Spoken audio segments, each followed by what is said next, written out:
how to pack plates.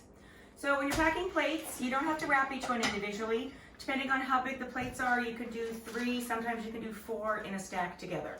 So I'm going to take my plate, I'm going to set it on the paper. I'm going to take 2 pieces of paper, fold it over, and try and cover as much of the plate as I can. I'm going to take my next plate, lay it on top. Again, 2 sheets of paper, fold it over top.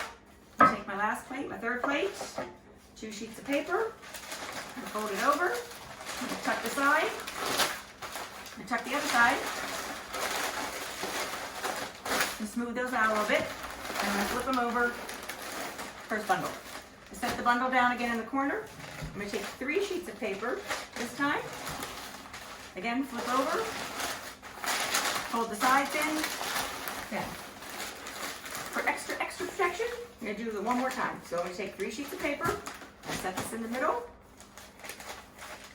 and I'm trying to turn this a little bit every time so it doesn't end up folded the same way. So maybe there's extra paper on one side and then the folded paper's on the other side. So I'm going to go 3 sheets, up, and over. I'm going to pick up this bundle. Plates get packed on their sides. This is one of the few things that you pack that you don't pack how they live. So the plates go into the box, they go on their side, and you cozy those up to the pack that's already in there. And that's how you pack plates.